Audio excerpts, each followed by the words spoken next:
How many times were you on paper not ready? How many times did you feel like, I don't know if I can be successful in this? And draw upon those as a source of proof that you can do it. I think it's so important because a lot of times, once we have this big success, we think, oh my gosh, we did this. And you remember it as this great, perfect time when you're standing on the stage winning the award. The majority of the experience wasn't like that. It was hard. There were setbacks. You question yourself. Things didn't work as you planned them. And so we have to remember that journey. And that journey is what tells us that we were here once before and we overcame it. Even if we didn't get the desired result, we did something great and we can do that again. Welcome to Evoke Greatness, the podcast for bold leaders and big dreamers who refuse to settle. I'm your host, Sunny. I started in Scrubs over 20 years ago, doing the gritty, unseen work and climbed my way to CEO. Every rung of that ladder taught me something worth passing on. Lessons in leadership, resilience, and what it really takes to rise. You'll hear raw conversations, unfiltered truths, and the kind of wisdom that ignites something deeper in you. Your courage, your conviction, your calling. This show will help you think bigger, lead better, and show up bolder in every part of your life. This is your place to grow. Let's rise together.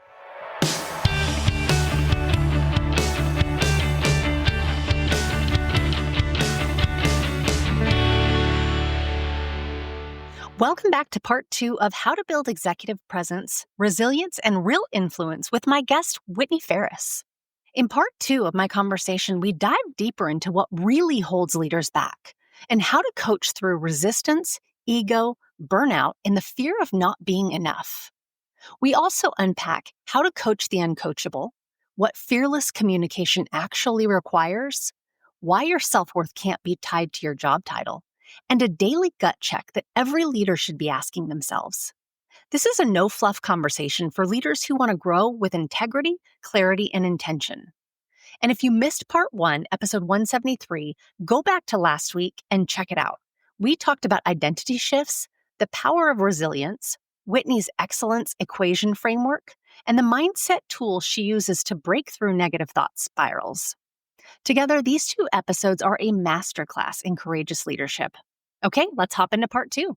You also help leaders develop a sense of executive presence, and I'm curious what that looks like in an age of constant distractions and social media and virtual meetings, and what does that look like in creating that with all of those things coming at us on a day-to-day basis? Yeah, well, executive presence is often seen for all the things on the surface, kind of like I talked about with development, which is what you're saying, how you say it, how you come in the room, how you show up, what you're wearing and what you look like, and does it match your audience? And all those things are a component. And so I want to say, yes, that it's that. And when I look at executive presence, I want to know a couple things. First is, what specifically are we trying to solve for? Because I think executive presence is one of these topics that, at least in my experience as a coach, at all levels, people get the feedback from their leader. You need to really elevate your executive presence to be ready for that next job or to be more effective in that meeting. But what does that mean? Remember, I just said that it could be what you say, how you're saying it, how you're showing up in a meeting. So what is it then? What is that executive presence thing? And so you have to define what the problem is. So that's number one. The double click on that is, what's the driver of it? And I'll give you a great example. I have clients that when they're trying to get to, VP or a C level, they're getting feedback that you're defensive when you get pushback or objections, or your body language changes, or you just come off as a totally different person than we know you when you're doing the presentation. And a lot of times that's driven by confidence, self-doubt, some insecurity. So we can give them all the strategies to prepare better, and how do you have more intention in your voice and monitor, kind of control the pace of how you're speaking. But if you don't solve that problem, you'll never really get sustainable change in executive presence. And so to me, we want to show up as approachable, yet in command, and someone that inspires others to listen and take action. That's executive presence. And to do that, you have to know what's in your way and solve for that. You talked a little bit about it earlier, but what advice do you have for high achievers facing that discomfort of imposter syndrome, feeling like all my thoughts are coming into play? Can I do this? Do I really have the skill set to do this? How can you help them navigate the discomfort? Because I don't think it's about avoiding the discomfort. I think it's about almost how do they go through that barrier of discomfort? Well, the first piece of advice I would give is everybody has it. Literally everybody. And it's so interesting to me whether I'm coaching a COO or I'm coaching a director in an organization. And there's always this initial hesitation to admit that I don't think I'm at this level, or I don't know if I have the skills of this person. But they all experience it. It's just in what way are they experiencing it? And so I like to normalize it because I think people they isolate themselves and they don't want to talk about it because it's going to make them look weak or they're going to be judged. And you have to know we all experience this. If you're not experiencing imposter syndrome, you're likely not pushing yourself far enough. You're playing it way too safe. And the second thing I would say is look back at all of the things that you have accomplished or strive to accomplish in your life and your career. How many times were you on paper not ready? How many times did you feel like I don't know if I can be successful in this? And draw upon those as a source of proof that you can do it. And I think it's so important because a lot of times once we have like this big success, we think, oh my gosh, we did this. And it's just like you remember it as this great, perfect time when you're standing on the stage winning the award. It what the majority of the experience wasn't like that. It was hard. There were setbacks. You question yourself. Things didn't work as they were as you planned them. And so we have to remember that journey. And that journey is what tells us that we were here once before and we overcame it. Even if we didn't get the desired result, we did something great.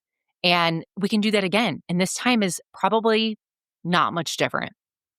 When people seek out executive coaching, and it's usually the desire either A, that they want growth, or B, they're in a situation where they're being told they need to grow. That Mm. is what I found kind of are the two avenues. And so one embraces how can they lean into, what can they learn, what can they unlearn? What do you do when a client comes to you who's resistant, who's burnt out, who's stuck in ego? Like how do you help those folks break through? Yeah. So the hardest client is one that isn't ready for change. We say readiness is, without a doubt, in my opinion, the number one factor for success. And so a lot of times when people come to me, which more of my clients come to me with at least curiosity of what can happen if they do this. Maybe not eagerness. Maybe they, like you said, they were prompted, hey, you got to really work on some things if you want to get to where you want to be. But those that come stuck, resistant, it's honestly, I ask them a lot of different questions about, you know, what what drove you to take the meeting with me? Your Mhm. boss encouraged it. What drove you to take the meeting? What do tell me what you think makes you as successful as you are. Now, what are the areas where if you elevated those, you could continue to grow? And a lot of times you get like the soft, like high level answer first, and then but if I can get one or two of those answers, I can usually dig into that and talk about what's the potential of doing that work and what's the impact to your team or the organization or to you as an individual and how you feel doing your job, right? And that usually starts to slowly open the door. With clients who are resistant, I actually tell them, I don't know if this is the ideal time for you to do this. I think you need to think about, is this something that are you inspired to take a hard look at yourself and explore whether changes are needed? And if not, it's totally okay. And the fact that I'm not selling them to come work with me, that I'm actually doing the opposite and kind of saying, "Hey, you should go think hard and come back and let me know because if you're in this place where you're so skeptical and you don't see opportunity, then let's not waste time and money, right?" That usually it drops the guard and people come back and they go, "Well, there's maybe one or two things I think would be good." And I will tell you, a lot of times those people are so much fun to work with because once they realize the value of having this confidential sounding board, it opens the door to them sharing the things that they haven't shared, and that becomes the walls of that ego. And that's what makes the work really fulfilling is you get to leave them in a better spot. And usually it's in a way that, the people around them who have hired you or suggested that they work with me, are really seeing the value too. Where do you see ambition backfiring most often when it comes to leaders you coach? Because ambition is great, right? But there's times when it can have an unintended implication. Absolutely. Ambition as a strength can clearly become a weakness. And here's one of the things I see most is people are always gunning for the next job. And there's two risks in that. And I was one of those people, just to be clear. So I've lived it and it actually backfired for me because I'll blend my answer with my story, which is I was in a hypergrowth company. It wasn't, unusual to get promoted every 18 to 24 months. I was young, hungry, and I was always like 6 months into my job. Well, what's next? I want to be this next, and I want to prepare for that job. And I got a blink from some of the leadership that I just wanted to be promoted, and that was tough because it wasn't about the title. It was more that I felt like the next job had more impact that I would make. Sure, like it would be great to make more money or to do something different, but it just my intention was misconstrued, and it was honestly my fault, right? Because I was always so hungry and impatient, and so obviously one of the things is it can affect your brand. But the other thing that I think people overlook so often is it takes a solid 3 to 4 years before you're a subject matter expert in whatever you're doing. Now, do you need to be a subject matter expert in every job? No, you don't. But there are some that if you want to keep climbing, you really need a deep level of knowledge. And so you almost shortchange your ability to develop and be more effective by moving too fast up the ladder. And and so all of that to say is enjoy the journey. And it's one of the things, it's not a regret for me, but when I look back at my career, I think to myself, gosh, like I just didn't spend enough time being present in that job, like soaking in all the things because we're all competitive and there's these external pressures where every day we get on LinkedIn and someone's like, I got promoted. Like, I went to college with that person. How's that person doing that? Like, we think that. And so it creates this false sense of urgency when it's like, just do your journey. Just learn everything that you can learn, have the impact. And when you do all those things, you're going to get the next job that's right for you. I too did the exact same thing. And then it became this thing, as you mentioned earlier, it's like the repetition. You then create a story in your mind, and then it becomes this thing that Yes. plays out over and over. And it was as soon as I landed that next job, it wasn't like, let me lean in and fully learn and grow. It was like, all right, what's next? And so that takes so much away from number one, what you're putting into, but the impact that you can have in it. And I found personally it backfired on me as well. So I love that you shared that, and to the presence is so important. And where we can have, if our biggest desire, I guess it's getting clear on what your biggest desire is, right? Because if it's just growth and it's climbing the ladder, like that's one thing, I guess, be clear on that. But if it's impact in a certain way, then get clear on that, because I think you're never going to drift to your destination and it be the right destination. And so being really intentional about what you hope to accomplish, what do you hope to achieve, what kind of impact do you want to have along the way will help you kind of be a little bit more grounded in each role. Because it's not a bad thing to continue being promoted and grow, but Right. it is if you're not having the intended impact that you're hoping. Yeah, and the other thing is when you're so ambitious that you're only looking kind of one track, you might miss an opportunity that is going to get you to where you want to be 10 years down the road faster. And, I know it's a lot for especially younger professionals to say, like, what do I want? Where do I want to be in 5 to 10 years? That can be really hard to define. But, when I spoke about my career crisis and where I instead of moving up, I kind of took a different role. That was what I did. I took a very different role, and my thought process was, I'm gonna build a whole 'nother set of skills that I think is gonna be really valuable, which was a corporate-based role on the operations side, the commercial operations side of the business, and I thought, if I wanna be a high-level leader in an organization, I can't just understand the sales side. I have to understand the corporate side and how we make decisions and how the numbers work internally, and but that move was so hard for me because it was so different and because I went over instead of up. But it turned out to be one of the greatest decisions I made in my entire career because it set me up to really align with the work that I wanted to do long term. So you have to be looking not just up but across. And sometimes the best move we can make is a little different or unpopular even from what's expected. And the other thing I was going to say, a watch out around ambition is sometimes if you're one of the younger people kind of in your space or you've had to fight for a seat at the table, we tend to just use that as our strategy for everything that we do. So I was oftentimes one of the youngest, one of the only females in that job. My first, not my first job, but my second one, there was like two females out of 50 people. A job, not the next one, but the next one after that, there were only three of us in a group of 60. And I was always the youngest in those jobs. And so, you have to fight to really push and have your voice and to be considered for roles. And then you have to realize when that is not productive for you anymore. So there's this self-awareness piece of going, gosh, like I had to fight to get that opportunity, but now I'm at the place where I need to take a different approach to being seen and considered. And you work closely with mid level managers. Why do you believe this tier is so critical and so often overlooked when it comes to leadership development?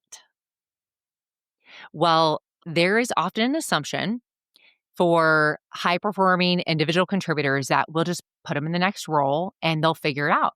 They'll learn how to do it. And people will say, well, they have a good leader, first of all. So their leader's teaching them how to lead. Not usually. Or they'll say, I mean, we put them in really difficult projects and situations and they figure it out.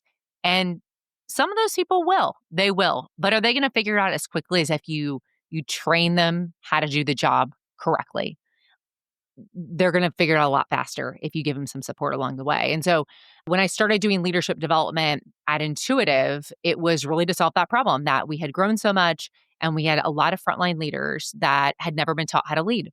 And, companies have great intent. They're like, we're putting our money into developing people.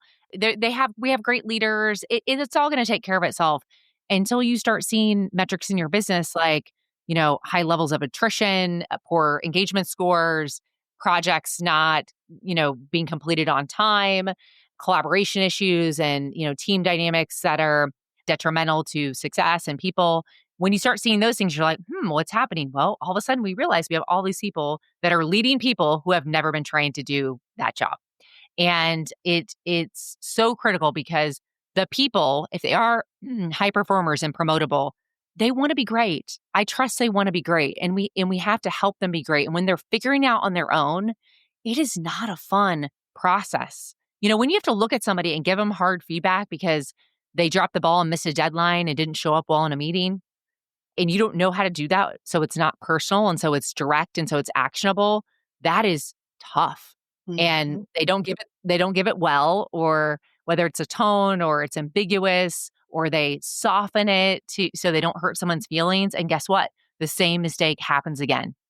And it's only over time and experience they learn, a couple years later how to do their job well. And so part of going into companies and helping them train their people leaders is about solving that problem.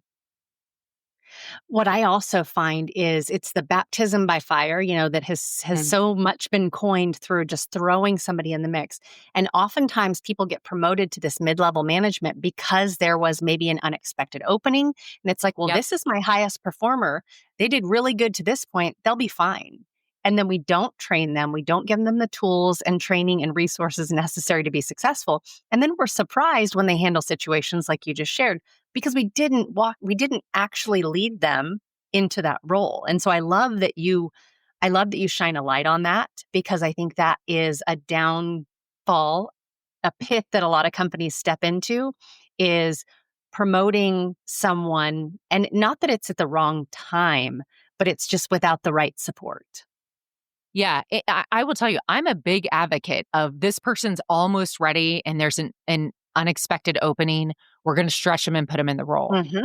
Nothing wrong with that. And it doesn't mean that the second that happens, you have to hire me. I mean, sure, you're welcome to hire me, but there are other ways. You have somebody that gets put in a role early. You can build a support system around them. Someone that is a mentor with a structured plan for how they're going to mentor them. A a short set of skill sets that they're going to need, and someone's responsible for doing some extra one-on-ones and teaching them how to do that. There's other stuff you can do beyond just coaching and in large scale development programs. The key is just to do something to be able to assess, like, what does this person need, what's going to make them successful, and how do we give it to them in the best way that we can with the resources that we have. But development, it doesn't have to be. I think people will look internally first and say, well, what does HR or talent development have? Some companies don't have big HR and talent development departments. They're smaller, or even medium sized companies. They don't have a whole talent development team that can build all this stuff. And I think a lot of the well-known, like the bigger brands out there, you pay a lot of money for. And so one of the reasons why I do this is because I'm so passionate about it. I can give customers affordable options. I can be flexible on how to meet the needs that they have, whether it's 2 people or 200 within most of the time, whatever budget they're working with. And what's one gut check that you like a gut check question that you would encourage all leaders to ask themselves regularly to stay aligned and to stay impactful? Yeah. The question that I ask myself at the end of each day is, what today left me feeling good? What went well that I feel really positive about? And what has left me with that ugh feeling? Hmm. Because I feel like we can get so busy we don't actually look at the success we have. Like an outcome of a meeting wasn't exactly what we wanted, but it was still a good outcome. And so it's easy to just hop into the next meeting and be like, "Ugh, I didn't get done what I wanted to get done. That wasn't successful." But really, there's a lot to learn in the outcome that you had. So I think the positive is important, but I think you want to take 5 minutes to reflect on the things that are stuck, like give you that gut feeling of there's just something off about that. Because that is where we get to kind of hit rewind and replay what happened in that scenario, what we're thinking. You check that in our narrative. Sometimes we're beating ourselves up and we're like, it actually was really good. This is Hmm. just us, kind of having some self-doubt.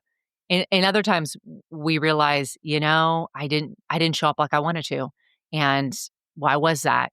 What did I do? And how am I going to do it differently? And so 5 minutes of reflection, those two questions can be really powerful in being on that continued climb of growth and development. Well, as we wrap up, there's a question that I always love to ask at the end, and that is of all you've learned in your lifetime thus far, and it were your last day on earth, all you've taken everything you've learned and you could disseminate one piece of advice or guidance to the world, what would it be? Ooh, that's tough. The way you phrase that is tough.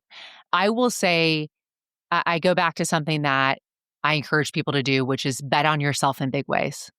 Mm. And remember that the only person that needs to believe in you is you. And sometimes the greatest things that we do, we are the only people that think we can do it or have this pull to go do it. And trust that, because that's how amazing things are accomplished. And there's so much in that for the world and for you individually. Beautiful piece of advice. Beautiful piece of advice. Well, Whitney, thank you so much for joining today. I'm going to have all this in the show notes, but would love to share where can people find you if they want executive coaching, if they want to know more about the frameworks that you shared, where can they find you and follow you? Of course, easiest place is on my website. You can read more about all that I do at whitneyfaires.com, or on Instagram, it's at Whitney_Ferris, and see what's happening. Excellent. Well, thank you so much for sharing all of your wisdom and guidance and so much of what you do in your day to day work to be able to serve the leaders around the country. So appreciate it. Of course. Thanks so much, Sunny. If today's episode challenged you, moved you, or lit a fire in your soul, don't keep it to yourself. Share it with somebody who's ready to rise. Could I ask you to take 30 seconds to leave a review? It's the best way to say thank you and help this show reach more bold leaders like you. Because this isn't just a podcast, it's a movement. We're not here to play small.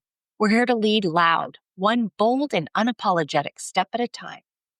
Until next time, stay bold, stay grounded, and make moves that make mediocre uncomfortable.